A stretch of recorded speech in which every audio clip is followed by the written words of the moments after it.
हमारे चैनल को सब्सक्राइब करें और बेल आइकन दबाएं।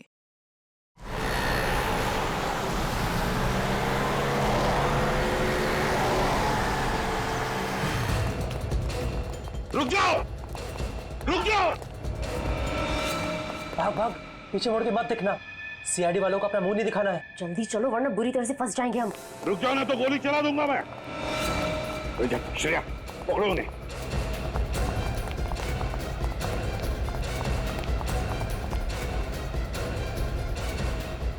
यहाँ क्या है?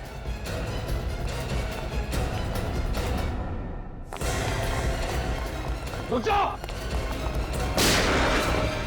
अब धीरे धीरे घूम जाओ।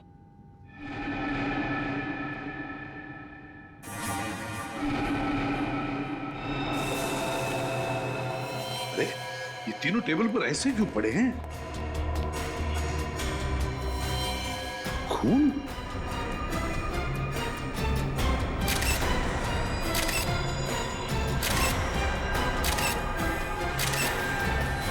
सिर के बीचों बीच गोली लगी है तीनों के।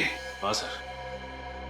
हेलो रजत सर। ये इन तीनों के सिर में गोली मारी गई है। व्हाट? लगता है उन तीनों ने ही खून किया इनका। छोड़ो मत उन्हें, पकड़ो उन्हें। तीन तीन खून कर दिए तुम लोग। क्या सोचा था हमसे बच के निकल जाओगे? खून? लेकिन हमने किसी का खून नहीं किया है। झूठ मत बोलो। कॉन्फ्रेंस रूम में पड़ी 3 लाशें गवाह हैं तुम्हारे जुर्म की। हम सच कह रहे हैं सर, हम यहाँ उनसे मिलने आए थे, उन्हें मारने नहीं। अगर आप लोगों ने किसी को मारा नहीं तो फिर भाग क्यों रहे थे?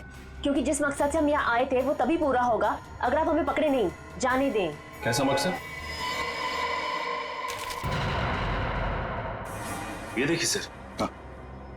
ये रहा चेक और इसके ऊपर खून लगा हुआ है। सर वो तीनों तो चेक लेने के लिए आए थे, तो फिर चेक लिए बिना कैसे चले गए? वही तो, आए थे चेक लेने के लिए लेकिन चेक लेकर ही नहीं गए, और तो और साथ साथ इन तीनों का खून करके चले गए। ये कैसे हो सकता है? पंकज, मिताली को लेकर आओ जल्दी।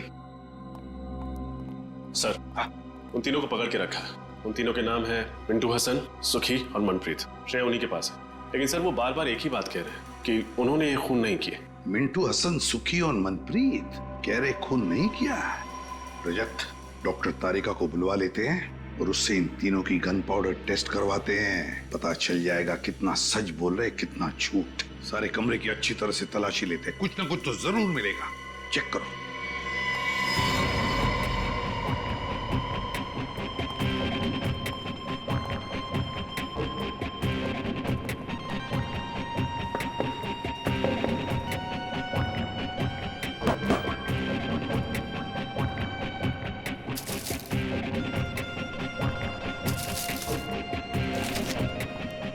सर, मिताली। ये सब कैसे हो गया? किसने किया ये सब? मिताली बताओ, यहाँ इस कॉन्फ्रेंस रूम में आने के लिए क्या तुम्हारे पूरे स्टाफ को परमिशन लेनी पड़ती है? हाँ सर, जब भी कॉन्फ्रेंस रूम में मीटिंग होती है कोई भी बिना इजाजत के इस कमरे में तो क्या इस फ्लोर पर भी नहीं आ सकता। और आज तो यहाँ बहुत जरूरी मीटिंग थी, इसीलिए कृतिका मैडम, रणबीर सर और ईशान सर ने कहा था कि किसी को भी यहाँ आने की अनुमति न दी जाए जब तक मीटिंग खत्म न हो जाए। तो फिर वो तीनों कैसे घुसे इस कॉन्फ्रेंस रूम में? क्या तुम भी शामिल हो उनके साथ? बताओ। नहीं सर, आप ऐसा कैसे कह सकते हैं? मैं भला अपने बॉसेस को क्यों मारूंगी? उन्हें तो कृतिका मैम ने परमिशन दी थी अंदर आने के लिए। सर हाँ, पूरा कमरा छान मारा है, कहीं कुछ नहीं मिला। कुछ भी नहीं मिला? कुछ भी नहीं मिला इस कमरे में? है ना बड़ी अजीब बात। यहाँ इस कॉन्फ्रेंस रूम में आने के लिए और यहाँ से बाहर जाने के लिए सिर्फ एक ही दरवाजा है। यही दरवाजा है ना? हाँ सर। फिर ये सब हुआ कैसे? कैसे हुआ ये सब? जब हम लोग यहाँ आ रहे थे तब ये तीनों भी, मिंटू हसन, सुखी और मनप्रीत, भागे जा रहे थे यहाँ से। क्यों? और वो भी बिना चेक लिए। सारा चक्कर क्या है? कुछ ना कुछ तो गड़बड़ जरूर है। सर, हाँ, ये भी तो हो सकता है कि इन तीनों ने एक दूसरे को मार दिया हो। नहीं पंकज, मुझे नहीं लगता ऐसा हुआ है। अगर ये तीनों एक दूसरे को मारते तो कोई ना कोई गन तो हमें मिलती। कोई ना कोई गन। नहीं नहीं नहीं नहीं नहीं, इस सारी गुत्थी का जवाब इन तीनों के पास है। मिंटू हसन, सुखी, मनप्रीत।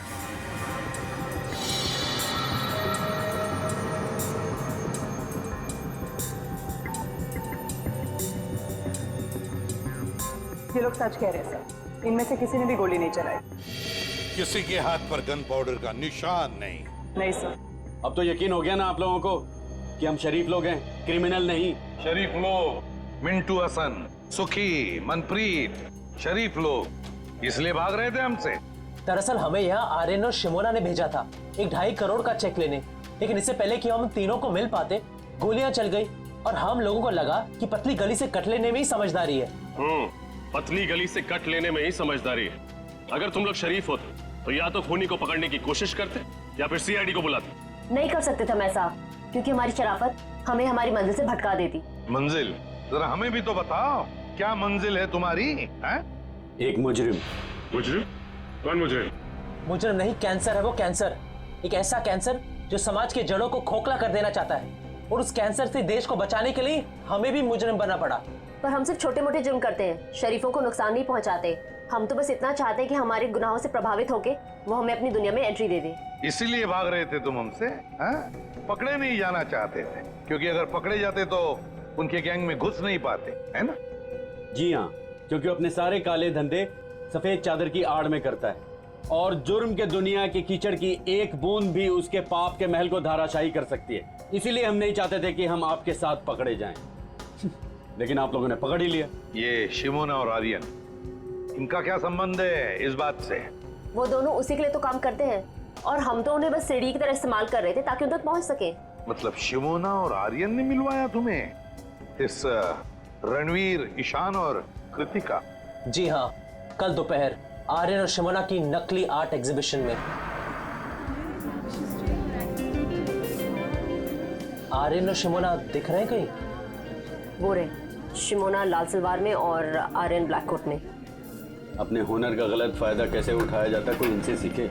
न जाने कितने लोगों को उल्लू बनाया इन दोनों ने अपने आर्ट और एंटीक के चक्कर में। गुड, काफी अच्छी जानकारी है आपको पेंटिंग्स की। मुझे लगता है ये वाली पेंटिंग हमारे कॉन्फ्रेंस रूम के लिए काफी अच्छी रहेगी। क्यों कृतिका? वाकई इस पेंटिंग में कुछ तो कशिश है। बिल्कुल ठीक कहा आपने कृतिका जी। एक नायाब हीरे की कीमत एक अच्छा जौहरी ही परख सकता है, और आपकी आंखों में परखने की नजर कूट कूट कर भरी है। पर 3 करोड़ तो ज्यादा ही है इस पेंटिंग के लिए। अरे कैसी बातें कर रहे हैं आप? इस पेंटिंग के लिए 30 करोड़ भी कम है। और वैसे भी जो चीजें अनमोल होती है ना, उनकी कीमत नहीं लगाई जाती। क्यों आर्यन? क्या डायलॉग मारा है। जो चीज अनमोल होती है ना, उसकी कोई कीमत नहीं बताई जाती। देखना, इस पे तीनों के तीनों क्लीन बोल्ड हो जाएंगे। पर कुछ तो कम कीजिए, बहुत ज्यादा है। भाई, हमें कृतिका जी की मुस्कान बहुत पसंद आई। जी शुक्रिया। आप एक काम कीजिए, 3 की जगह 2.5 करोड़ दे दीजिएगा। ठीक? ठीक है, डन करते हैं। तो फिर ठीक है, कल हम सारी पेंटिंग्स आपके ऑफिस में भिजवा देते हैं और आपसे चेक भी ले लेंगे। ठीक है। तो फिर बोलिए, कल कितने बजे तक कॉन्फ्रेंस रूम में आएंगे आप पेंटिंग्स देखने के लिए? 11 बजे सही रहेगा। 11 बजे मिलते हैं। डन। डन। Thank you.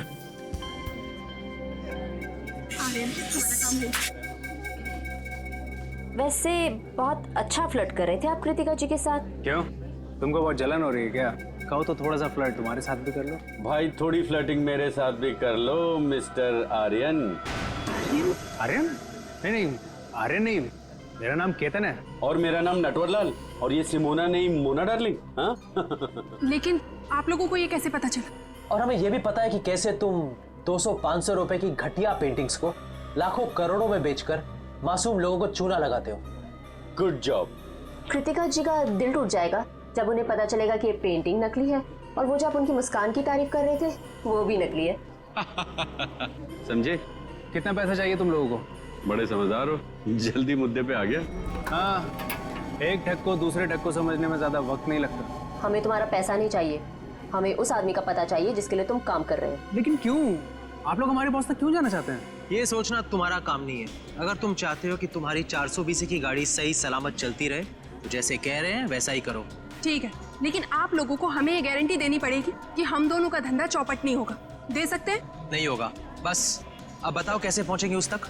बहुत सरल है, बस आप लोगों को उन्हें यकीन दिलाना पड़ेगा कि आप लोग हमारे लिए काम करते हैं। पर वो कैसे होगा? सिंपल है, कल इस पेंटिंग के 2.5 करोड़ का चेक हम लोग नहीं, आप लोग लेने जाएंगे। शिमोना का इन तीनों से पूछना कि तुम लोग कॉन्फ्रेंस रूम में कितने बजे तक रहने वाले हो, ये बात कुछ हजम नहीं हो रही है। सर हो सकता है इन तीनों का खून आर्यन और शिमोना ने किया हो। उन्हें ऐसा लगा हो कि हमारा भी काम हो गया और ये तीनों भी फंस गए। पंकज, जो तीनों भी आर्यन और शिमोना के कस्टमर्स थे तो वो उन्हें क्यों मारेंगे? नहीं नहीं नहीं नहीं, कुछ और ही चक्कर है।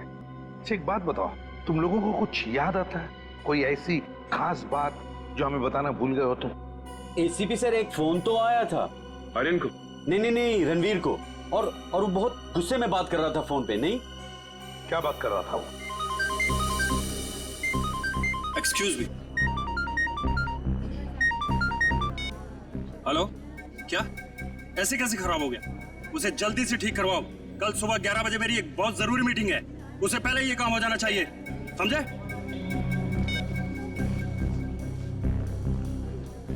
मिस्टर रणवीर, या मेरी अभी अपने कारपेंटर से बात हो गई है। आज रात को ही जाकर वो ये आपके कॉन्फ्रेंस हॉल में खूबसूरत पेंटिंग लगा देगा। ओह नाइस, ये तो बहुत अच्छी बात है।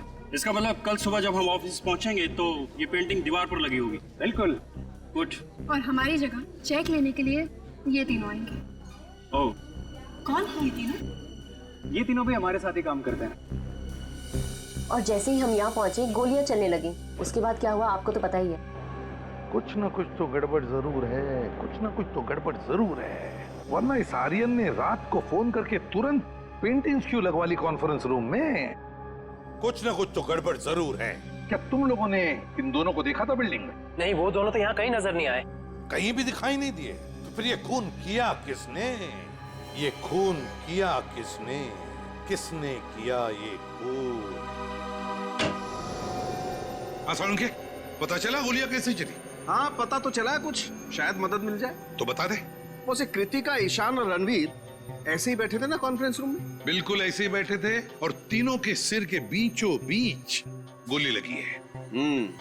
और वो गोली एक ही कैलिबर की है बॉस, जो तीनों को लगी है। और तीनों को गोली 55 से 60 डिग्री के एंगल से चली है, ऐसे।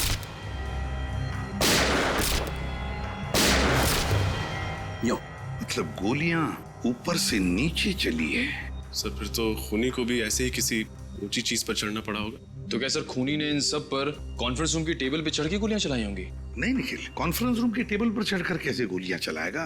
क्योंकि अगर खूनी या जो भी जिसने भी टेबल पर चढ़कर गोलियां चलाई तो फिर उसके जूतों के निशान मिलते हैं हमें। चलो उसने जूते के निशान अगर साफ भी किए होते तो भी उसके जूते के नीचे जो धूल लगी रहती है वो तो मिल जाती, उसके ट्रेसेस तो मिल जाते हमें। वैसा तो कुछ भी नहीं मिला हमें। और एक बात सर, इन तीनों के शरीर पर कोई भी हाथापाई के निशान नहीं मिले। ओह, कोई भी हाथापाई के निशान नहीं? तो हो सकता है खूनी इन तीनों को जानता हो और शायद इसी बात का फायदा उठाया उसने और चला दी गोली।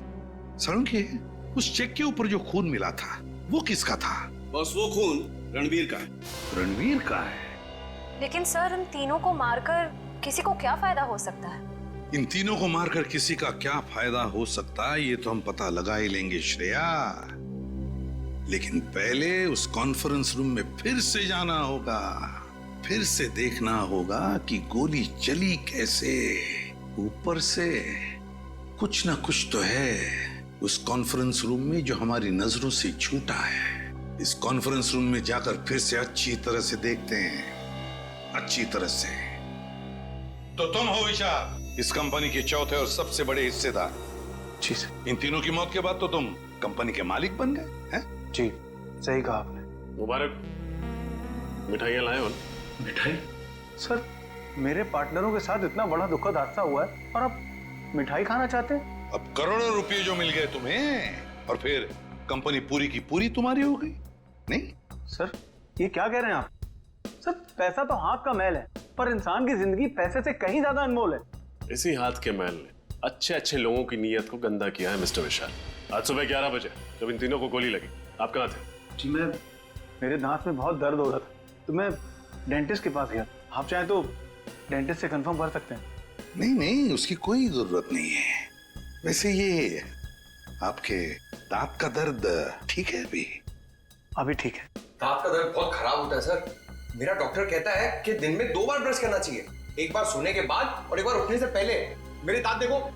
डॉक्टर पंकज, आपका लेक्चर खत्म हुआ और आप जैसे आप सर मैं अभय, कृतिका के हस्बैंड। ओ, क्या क्या लगता है आपको? आपको किसी पर शक है?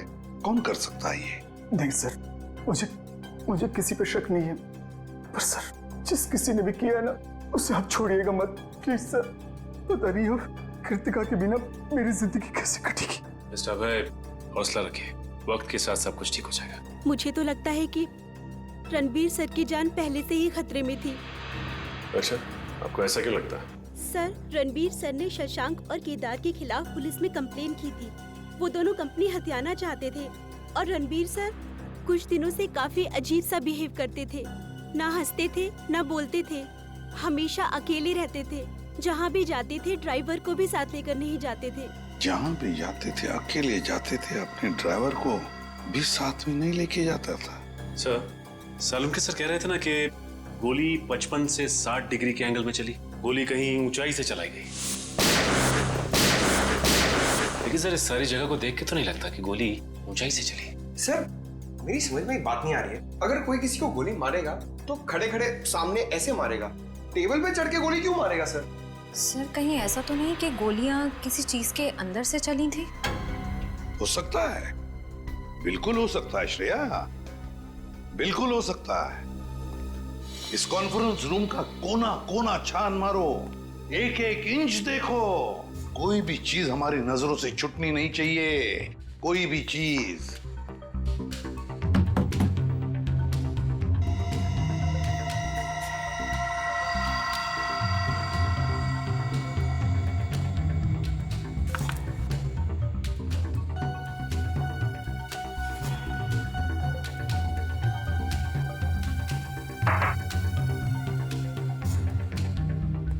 सर, फिर से कुछ नहीं मिला। रजत, एक बात समझ में नहीं आ रही है। इतना बड़ा प्रोजेक्टर का स्क्रीन है, प्रोजेक्टर का रिमोट है, मगर प्रोजेक्टर कहीं दिखाई नहीं दे रहा है।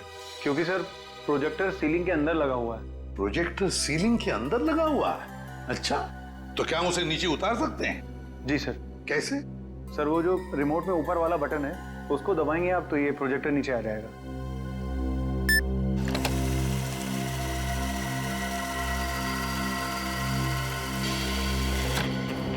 ओह, तो ये बात है, प्रोजेक्टर ऊपर सीलिंग के अंदर। विशाल जी, एक बात बताइए, ये रणवीर, ईशान और कृतिका, ये तीनों भी क्या मीटिंग के वक्त इन्हीं कुर्सियों पर बैठते थे या कहीं पर भी? जी हाँ सर, जब भी हम मीटिंग लेते थे कॉन्फ्रेंस हॉल में, ये तीनों इन्हीं जगहों पर ही बैठते थे। इन्हीं 3 कुर्सियों पर बैठते थे। रजत, उतारो इस प्रोजेक्टर को नीचे, खोलो।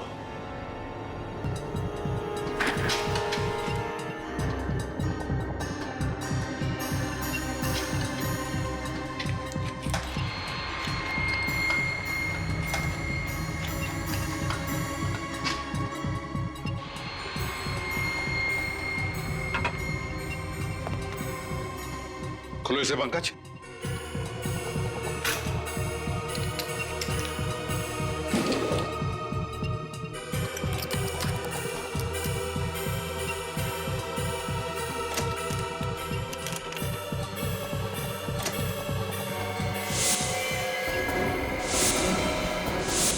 वाह रे वाह, इसमें तो गन फिट की गई है।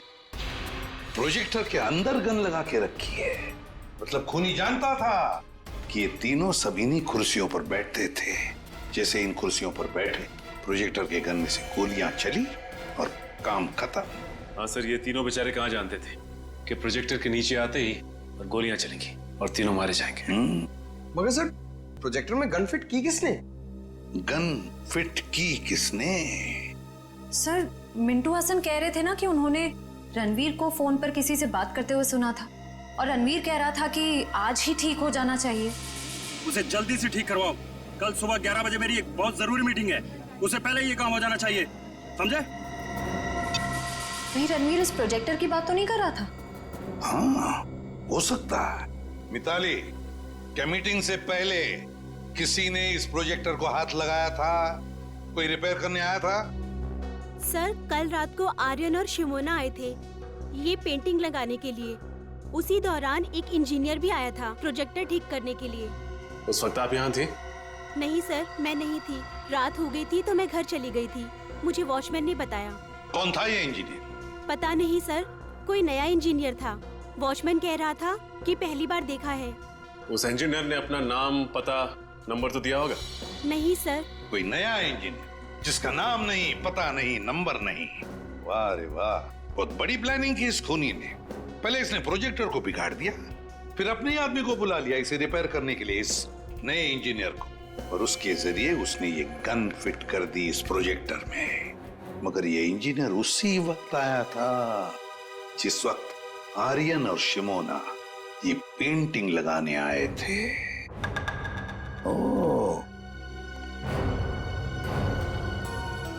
तो इसका मतलब है आर्यन और शिमोना, ये दोनों का कोई ना कोई कनेक्शन जरूर है इन 3 खूनों के साथ। सर, ये आर्यन और शिमोना हर जुर्म से पहले अपनी पहचान बदल लेते हैं। शायद इस वक्त भी अपने नए जुर्म के बारे में सोच रहे हैं। हाँ, तो पता लगा ये आर्यन और शिमोना इस बार अपने चेहरे पर कौन सा नया चेहरा लगाने वाले हैं। शशांक और केदार, पता है इस कागज में क्या है? क्या लिखा है सर? तुम्हारे अतीत का इतिहास। कैसा इतिहास? किस तरह आप लोग बड़ा मगरमच्छ बनकर छोटी मछलियों को खा जाना चाहते हैं, इसका इतिहास। अब तक कुल 15 कंपनियों को आप लोग अपनी कंपनी में शामिल कर चुके हैं, या तो पैसे का लालच देकर या फिर धोखाधड़ी से। इसमें गलत क्या है सर? हर बिजनेसमैन का एक सपना होता है कि वो अपना कारोबार फैलाए। आप लोग बस वही कर रहे हैं, मगर गलत ढंग से कर रहे हैं, गलत ढंग से। ये है वो 7 लोग जिन्होंने तुम्हारे खिलाफ कंप्लेंट दर्ज की है पुलिस में। इसमें रणवीर भी है। सर, वो कहते हैं ना, इंसान जैसे जैसे कामयाब होने लगता है तो उससे जलने वालों की तादाद भी बढ़ने लगती है। ये लोग जलते हैं हमसे सर। झूठ! इसलिए बिना वजह ये लोग हमारी तरक्की में बाधा डालने की कोशिश कर रहे थे। ये लोग झूठ बोल रहे हैं। क्या तुमने इन लोगों को धमकी नहीं दी कि तुम्हारी कंपनी हमें दे दो? हाँ या ना? नहीं सर, हमने इन्हें धमकी नहीं दी थी, सिर्फ प्यार से विनती की है। प्यार से विनती की? सीधे सीधे बता दो, क्यों मारा तीनों को? यकीन मानिए मेरा सर, हमने इन्हें नहीं मारा। हाँ सर, हम तो इन्हें जानते भी नहीं है। जानते भी नहीं? ठीक है, निकल, जरा दिखाओ इन्हें फोटो। गौर से देखो, पहचानते हो इन्हें? नहीं सर, हम इन्हें नहीं पहचानते। ये शिमोना है और ये आर्यन, आपकी तरह 420। आर्यन और शिमोना, हम ये नाम पहली बार सुन रहे हैं सर। हाँ सर। सर, मुझे लगता है ये दोनों सच कह रहे हैं। उन तीनों के खून में इनका हाथ नहीं है। श्रेया, इतनी जल्दी ये कहना ठीक नहीं है। और अगर मान भी लिया कि इन दोनों ने खून नहीं किया, तो फिर खून किया किसने? ये खून किसी ऐसे आदमी ने किया है जो अंदर वाला है, अंदर वाला, और जो जानता था कि ये रणवीर, ईशान और कृतिका वहां उस कॉन्फ्रेंस रूम में 11 बजे आने वाले थे। सर, जिस क्लाइंट के साथ मीटिंग थी, हो सकता है वही हो इस सब के पीछे। हाँ, मगर विशाल और मिताली, इन दोनों ने तो हमें उसके बारे में कुछ नहीं बताया। सर, हो सकता है उन दोनों को पता ही ना हो कि ये मीटिंग आखिर थी किसके साथ। हो सकता है। सर, अक्सर जो बातें साथ वालों को पता नहीं होती हैं, वो बातें उनके ड्राइवर्स को पता होती हैं। तो ठीक है, ड्राइवर से पूछताछ करो।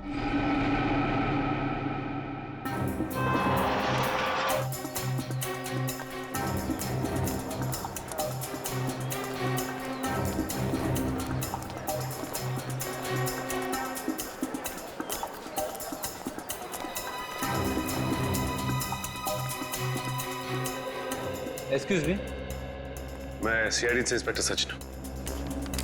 आप जरा ये दोनों फोटो देखिए। क्या ये लड़का और लड़की आपके यहाँ पासपोर्ट बनवाने आए थे क्या? नहीं सर, ये दोनों तो कभी नहीं आए। पूरे यकीन से कह सकते हैं कि कभी नहीं आए? हाँ सर, मैं पूरे यकीन से कह सकता हूँ कि ये नहीं आए। Thank you. वेलकम। ये आर्यन और शिमोना है।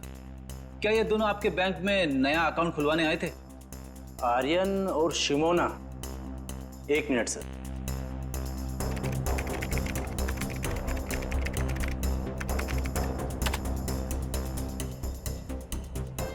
नहीं सर, इन्होंने हमारे यहाँ कोई अकाउंट नहीं खुलवाया है। कोई बात नहीं, ये मेरा कार्ड है, अगर ये दोनों आपके बैंक में आए तो मुझे फौरन इन्फॉर्म कर दीजिए। Okay sir. Okay, thanks.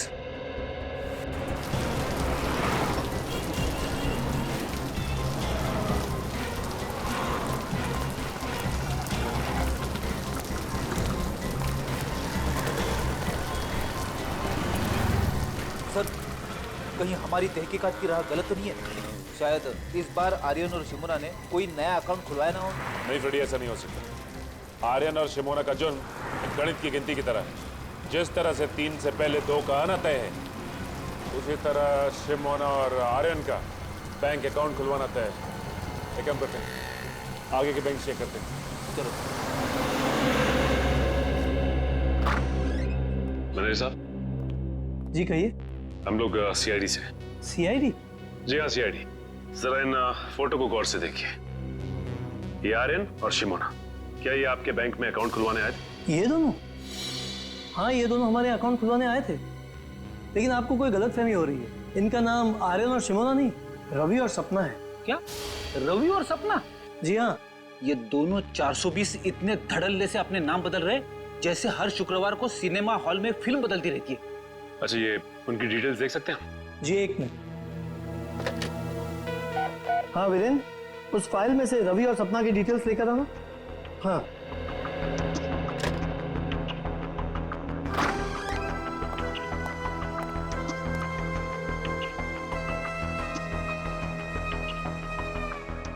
ये रहे इनकी डिटेल्स।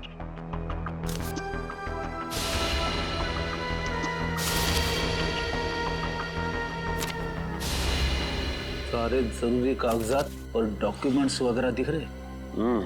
हाँ, अकाउंट खुलवाने के लिए जो भी कागजात जरूरी होते हैं वो इन्होंने दिए थे, और हमने इन्हें चेक भी किया था, बिल्कुल सही थे। और तो और हमारी एक टीम इनके घर भी जाने वाली है एड्रेस वेरिफिकेशन के लिए। Address verification? एड्रेस तो यही बताया था ना उन लोगों ने। Yes sir.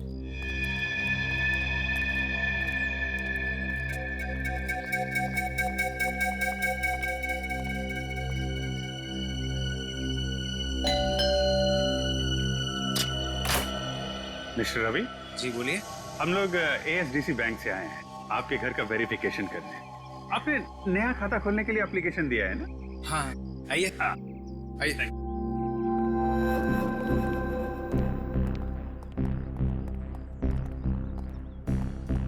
बहुत बढ़िया घर बनाया आपने सर। अच्छा, सपना मैम है ना, उनके भी सिग्नेचर्स लगेंगे। अच्छा हाँ, सपना। सपना, क्या हुआ रवि? बड़े अच्छे कलाकार हैं आप लोग। आर्यन को रवि और शिमोना को सपना बुलाते हैं। मतलब? आप लोगों का खेल खत्म हो चुका है मिस्टर आर्यन और मिस शिमोना। कौन हो तुम लोग और हमारा असली नाम कैसे जानते हो? अरे भैया सुनो, जिस स्कूल में तुम पढ़ते हो ना, उसके हम लोग हेडमास्टर्स रह चुके हैं, और तुम्हारे जैसे 420 हमारे जेब में लेके घूमते हम लोग।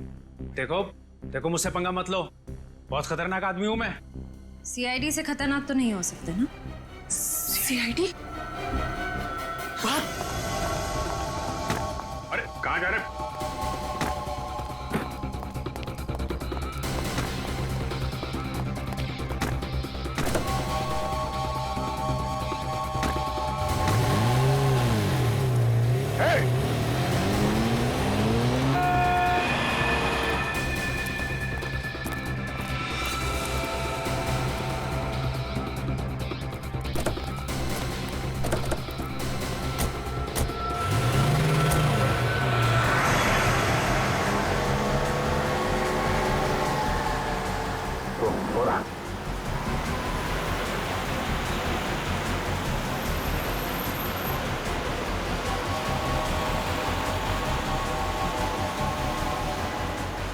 थोड़ा और तेज है सर।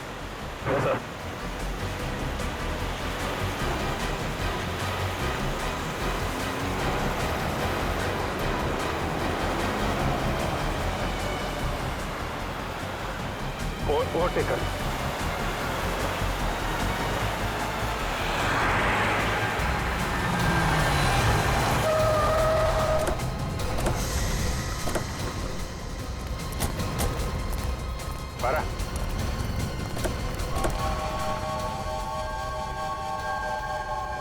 कहाँ भाग रहा है?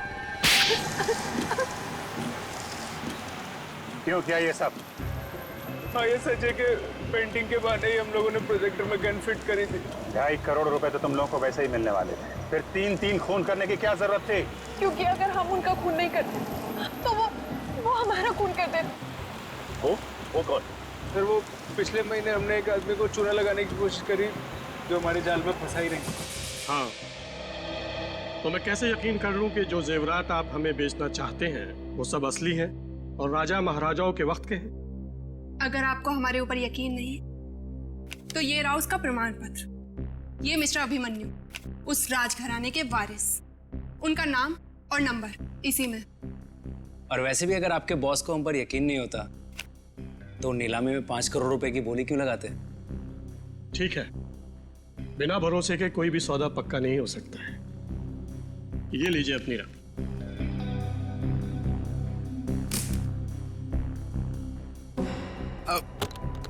Thank you.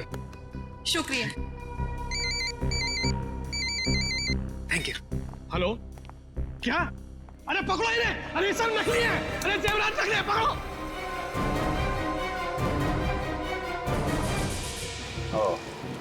तो उन लोगों ने सोचा कि तुम्हें पुलिस के हवाले करने की बजाय क्यों ना तुमसे एक जुर्म और कराया जाए।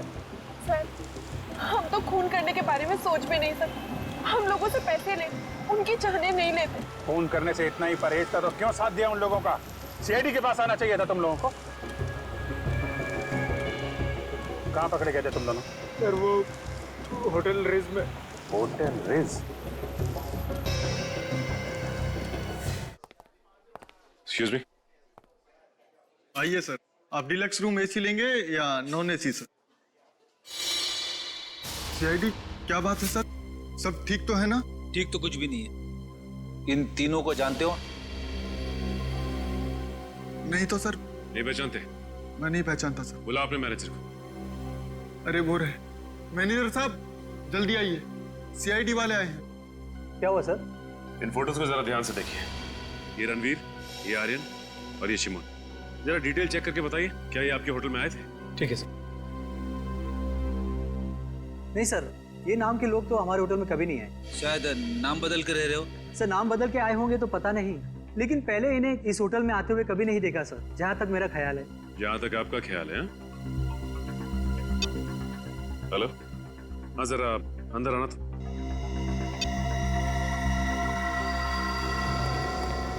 हाँ सर। अच्छा ये बताओ कि रणवीर साहब यहाँ इस होटल में अक्सर आते थे? हाँ साहब, हफ्ते में 2-3 बार आ ही जाते थे किसी से मिलने। सुन लिया मैनेजर साहब आपने? कमाल की याददाश्त है आपकी। जो ग्राहक अक्सर आपके होटल में आते हैं आप उन्हें भी भूल जाते हैं? जी वो। क्या हुआ, आपकी जुबान क्यों लड़खड़ाने लगी? हाँ सर जबान नहीं सर। क्या छिपा रहे हैं आप हमसे? हाँ सर कुछ भी नहीं छुपा रहा हूँ मैं। हेलो, हाँ सर। क्या? ओह तो ये बात है। हाँ सर, मैं होटल रिट्स में ही हूँ। मैं खाली होकर आपको फोन करता हूँ। Okay okay.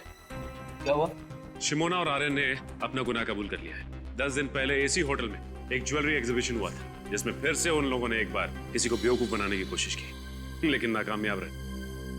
अब क्या कहना है आपका मैनेजर साहब? हाँ, हम लोगों को माफ कर दो सर। किसी ने हम लोगों को पैसे दिए थे ताकि आप लोगों के सामने मुंह ना खोले। अब मुंह खोलने का समय आ गया है। अब ये बताओ कि ये पैसे तुम्हें किसने दिए थे और रणवीर इस होटल में किससे मिलने आता था? सर वो। निखिल, इस वॉचमैन को ठीक तरह से समझा दिया है ना? हाँ सर, समझा दिया, लेकिन थोड़ा डरा हुआ है। सर ये जो कोई भी है जो आर्यन और शिमोना को फंसा रहा है बहुत चालाक है। वो खुद तो कभी सामने नहीं आया, उसने अपना सारा काम अपने स्टाफ के जरिए करवाया। हाँ श्रेया, पर अब इस चेहरे का मुखौटा ज्यादा देर तक नहीं रहेगा। बहुत जल्द हम इसके जुर्म के खेल का पर्दाफाश कर देंगे। सर नाम लिया और मुजरिम हाजिर।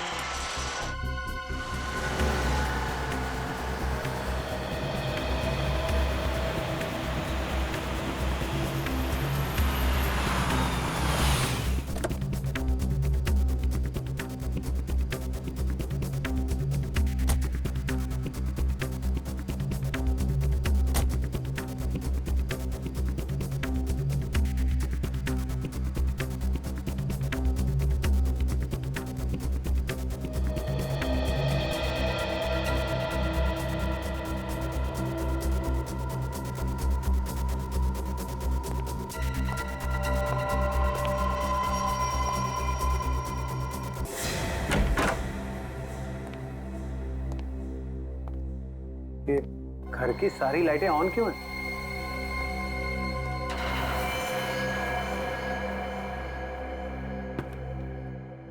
कौन है? कौन है वहां पर? नीचे आओ। अरे क्या हाल है विशाल भाई, कैसे हो? दांत का दर्द कैसा है? मैंने कहा था ना आपको 2 बार ब्रश करना, सोने के बाद उठने से पहले। तुम यहाँ क्या कर रहे हो? क्या आप मुझे यहाँ देख के खुश नहीं है? तो जरा पलट के इस तरफ देखो, शायद हमें देख के कुछ खुशी मिल जाए आपको। अरे सर, आप लोग यहाँ पर मेरे घर में? क्या खूनी का पता चल गया सर? हाँ पता चल गया, तो हमने सोचा कि खुद चल के अपने हाथों से उसका जबड़ा हिला दे। जबड़ा हिला दे? सर तो उसके लिए तो आपको खूनी के घर में होना चाहिए, फिर भला आप यहाँ मेरे घर में क्या कर रहे हैं? अपना एक गाल जरा यहाँ लाना। आजा। सर आपको मुझ पर शक है? शक नहीं, पूरा यकीन है। सर कहाँ जा रहे हो विशाल बाबू? अपनी कंपनी का शेयर छोड़ चल। मेरे मिट्ठू, अब एक अच्छे तोते की तरह चुपचाप सच बताना शुरू करते हैं, समझा? बोल। सर ये सच है कि मैंने रणवीर, ईशान और कृतिका के खून में साथ दिया था, और सर मैंने उनके खून की साजिश नहीं रची थी सर। तुमने नहीं रची? नहीं सर। तो फिर किसने रची? मुझे नहीं मालूम सर वो कौन है, मैं उससे कभी मिला भी नहीं सर। सर वो हमेशा अपने वकील को भेजता था मुझसे बात करने के लिए। सर लगता है हमें गुमराह करने के लिए कहानियां बना रहा है। उन तीनों की मौत के बाद सारी दौलत तो इसकी हो गई, उसके पास सबसे ठोस वजह थी उनको मारने की। नहीं मैम, सर वो चाहता था कि मैं इस कंपनी को दिवालिया घोषित कर दूं और उसके बाद इस कंपनी को एक नकली फर्म में बेच दूं, ताकि वो बाद में उस नकली फर्म से कंपनी को वापस खरीद ले। बहुत लंबी प्लानिंग की थी खूनी ने। अब तुम एक काम करो, उस वकील को फोन लगाओ और उससे वो कहना जो अब हम तुम्हें बताएंगे। हैं?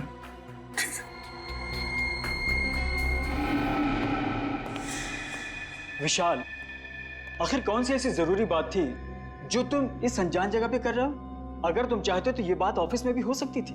सुरेश जी, बात बहुत जरूरी थी, इसलिए मुझे आपको यहाँ बुलाना पड़ा। कौन सी जरूरी बात थी? सुरेश जी, रणवीर ने ये कंपनी हमें बेचने से पहले किसी और को बेच दी है। अब इस कंपनी को बेचने का हक हमारे पास नहीं है। एक मिनट, क्या कहा आपने? इस कंपनी को बेचने का हक आपके पास नहीं? हाँ, मैं सच कह रहा हूँ। रणवीर ने बाकी सारे पार्टनरों के साथ गद्दारी की और इस बात की भनक तक नहीं लगने दी किसी को। अच्छा ये बताओ, इस कंपनी के नए मालिक का नाम क्या है? हम हैं। वकील साहब को हमारा प्यार भरा नमस्कार। अपना प्यार भरा नमस्कार रखो अपनी जेब में, और अगर अपनी भलाई चाहते हो तो चुपचाप ये कंपनी उसको दे दो जिसका इस कंपनी पे पूरा पूरा हक। सुखी जी, हम तो इतने प्यार से बात कर रहे हैं इनसे और ये हमें धमकी दे रहे हैं। वो क्या ना मनप्रीत, ये लातों के भूत है, बातों से नहीं मानेंगे। ठीक कहा, बिल्कुल ठीक। इसीलिए आज मैं तुम दोनों को ऊपर भेजने का इंतजाम करके रहा हूं। किसी को पता भी नहीं चलेगा कि ये कंपनी कभी किसी और के नाम पे हुई थी। सर मैं अब है कृतिका का हस्बैंड। ऐसे कैसे भूल दोगे? क्या समझ रखा है हमें? घर नीचे रखो, पहले सीआईडी को तो आने दो। सीआईडी आए?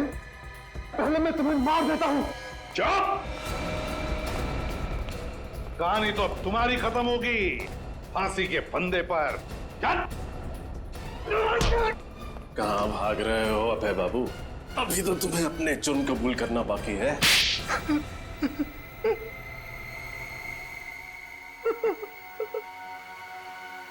तीन खून करके पेट नहीं भरा तो और 2 खून करने चले थे। हा? और खून करूंगा मैं, और करूंगा। जो भी मेरे और मेरी कंपनी के बीच में आएगा वो सबको मरना पड़ेगा। गद्दारी की थी मेरी पत्नी कृतिका ने मेरे साथ। कैसी गद्दारी? मैंने कृतिका, ईशान और रणवीर को पार्टनर बनाया था अपनी कंपनी में, ताकि वो तीनों मेरी मदद कर सके बिजनेस में, पर उन तीनों ने मिलकर मेरा ही पत्ता काट दिया मेरी कंपनी से। और ये विशाल जिसे मैंने लाया था, इसका हिस्सा मुझसे भी ज्यादा है मेरी कंपनी में। और इसलिए तुमने विशाल को अपने साथ मिला लिया और प्लान बनाया रणवीर, ईशान और कृतिका को मारने का, है ना? क्यों विचार? फिर तुमने आर्यन और शिमोना की मदद ली और कॉन्फ्रेंस रूम के प्रोजेक्टर में वो मैकेनिज्म फिट कर दिया और ये बेचारे तीनों के तीनों मारे गए। तुम्हें पता था कि तीनों मरने के बाद इनका सारा हिस्सा विशाल को मिलेगा और विशाल कंपनी का मालिक बनेगा और फिर किसी भी तरह से तुम विशाल से कंपनी हथिया लोगे। क्यों, है ना? हाँ, पर क्या करता मैं? क्या करता मैं? अपनी खोई हुई कंपनी पाने के लिए यही एक रास्ता था मेरे पास। पर अफसोस अभय जी, तुम्हारा ये रास्ता फांसी के फंदे पर जाके खत्म होता है, फांसी के फंदे पर। और विशाल, तुम भी नहीं बच सकते, क्योंकि मुजरिम का साथ देने वाला भी उतना ही बड़ा मुजरिम होता है। ले जाओ इन।